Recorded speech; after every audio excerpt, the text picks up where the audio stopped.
Sometimes life is unpredictable. You cannot control what will happen in the next second.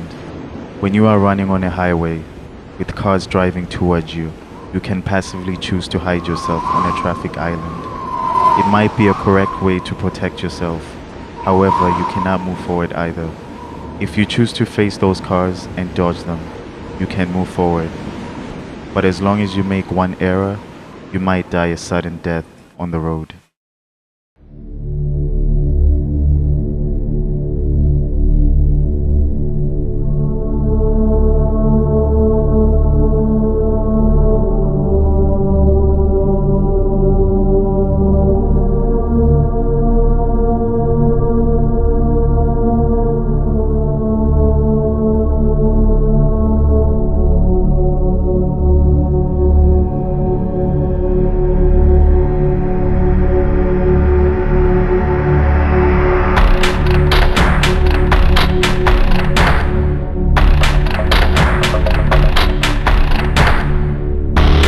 Although I always talk about the philosophies of life, I don't believe the meanings exist. I always avoid facing these choices, avoid recognizing the attitude I should have about life, because I don't believe my terrible life deserves to possess these meanings. Those absurd theories cover up my passive attitude about life. Till that day, everything started to change, and I realized I had already placed myself on a highway, facing numerous cars running toward me. Each choice I made, in fact, might determine my life or death in the next second. Time unceasingly fleets as life continuously elapses.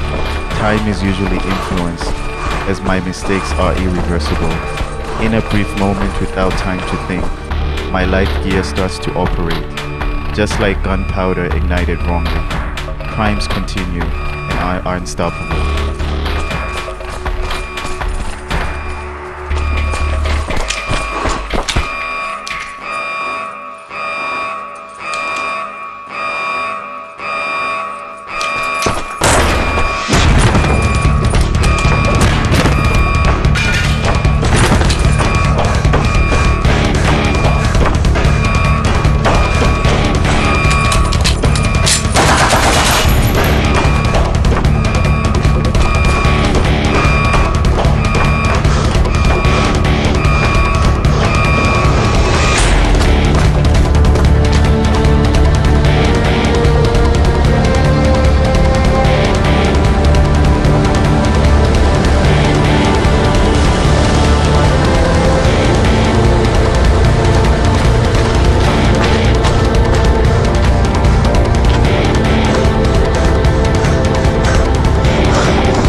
Any choice will result in a change in life in the next second.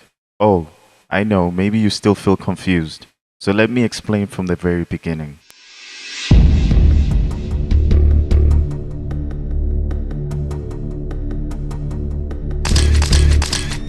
Tim is my name, scum of the earth. I was born in a miserable country with an autocratic political system. In this country, the government dominates its people. Freedom of thought and freedom of speech.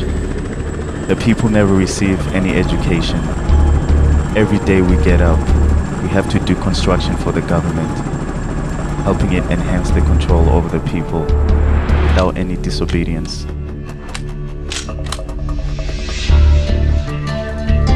Every day the people live a boring life, as well as a painful one, just like me, staying in the same prison, lying on the same bed, and sitting on the same toilet for 14 years, simply because I stole a piece of chocolate at a convenience store.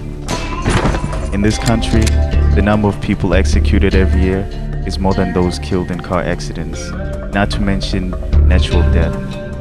Although the people in this country are suffering, when I was in prison, I heard a rumor saying that outside this vast country exists an unknown holy land called Canaan. It is God's promised land in the book of Exodus in the Bible, as well as the free domain that Moses led Israelites to search over hundreds of years. Similar to the Bible, Canaan is described as a place without crimes and government's oppression, a human paradise full of fundamental freedom and joy. However, the way to paradise is narrow. Canaan is surrounded by a wide transitional area, which contains hundreds of miles. The area is called Limbo, originated from limbus in Latin. They say the area must be passed through before entering Canaan. However, once you step inside the limbo, unimaginable deadly disasters will occur. No one knows exactly what will happen, only hearing that no one without exception can come out of the limbo alive. Therefore, it is said that no one did enter Canaan successfully. Inevitably, Canaan becomes the biggest challenge for these explorers, loving freedom.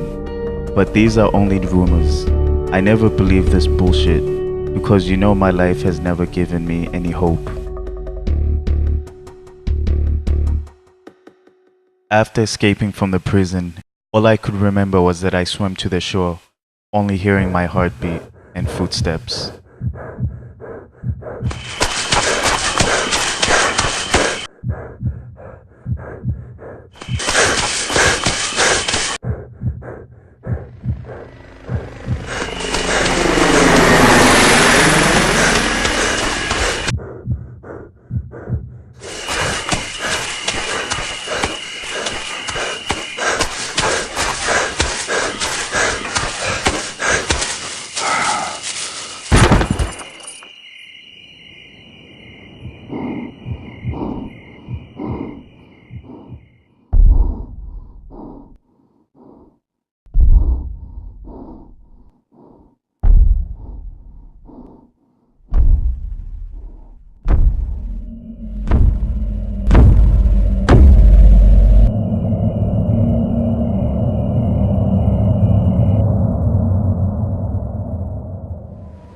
While I was thinking for a short period of time, my brain seemed to start operating.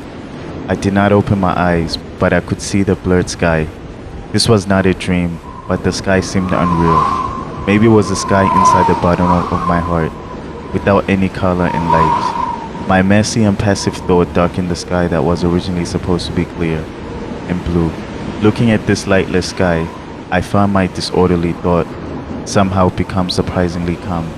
I simply heard the feeble sound of the wind, along with the smell of the scorched wood touching my cheeks.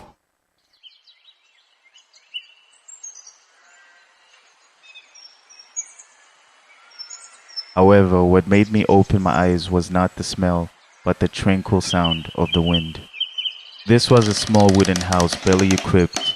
There were only some knives, 2 old pistols, and dirty military uniforms hung on the wall. I have not thought about where it was, only thinking whether I was dead or not. With a dizzy mind and the smell of the wood burned, this house I think was too ragged. Or was it because I was used to living in prison? Then I met Kenny, a person who was going to change my life.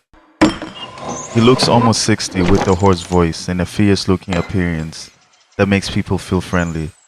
He has a good personality, and we started to chat very soon. He has been a soldier for 15 years and was the captain of the rebelling army, which was founded to fight against the government for the sake of the people's freedom. The army was broken down by the government after being established less than 2 years ago.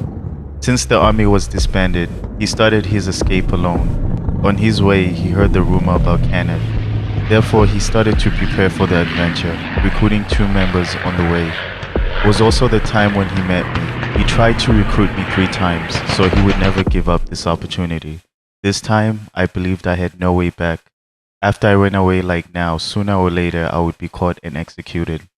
It might be better if I grasped this chance to see what the so-called Canaan looks like.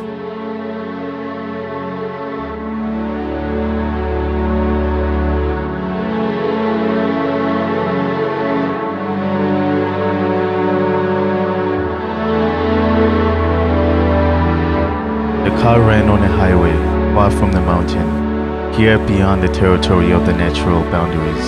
No people, no government's army. The sunset from the horizon of the desert on the left. Through the scent dust blown by the wind in the air, rays of light felt gentle. With the blurred lights, the wind blew. Thought the wind was warm, I still felt uneasy, because I knew here, the limbo according to the rumor. It was only an ordinary vast wilderness, covered by the scent dust. It looked unclear, but I could seemingly see the naturally formed edge of the limbo. The scent dust laid behind the edge, feeling like a wall, giving a warning that the meaning of life would appear behind this line. I did not think too much, simply closing my eyes to enjoy the wind. The black sky appeared in front of me again. I joyfully forced it and could not wait for its coming. Then when I kept driving, seeing several huge robots standing far in front, it seemed everyone has already arrived. Kenny came out of the car and greeted everyone. His smile was always amiable and friendly. Those who came to greet him were Wes and Dumo.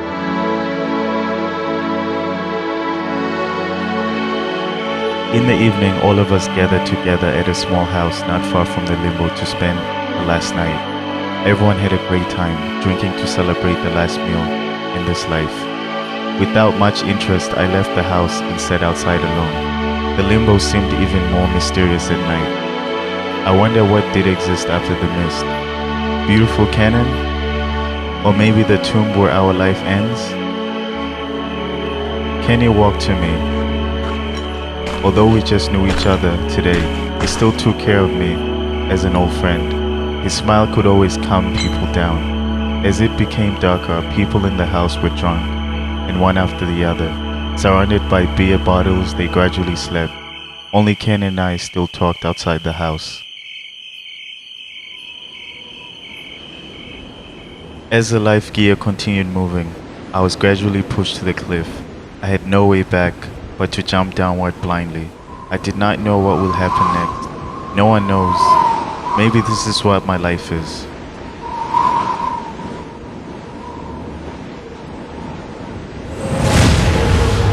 And now my memory became blank.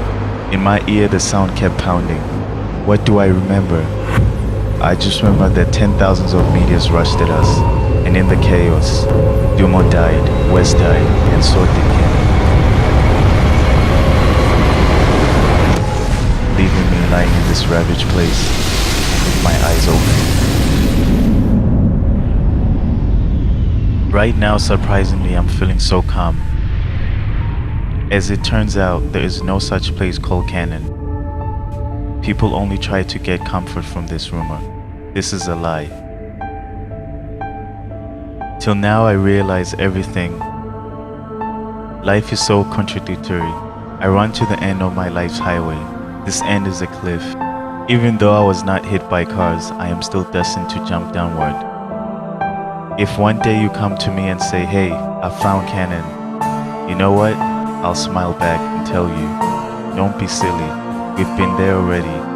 You just never see it. We have been there already.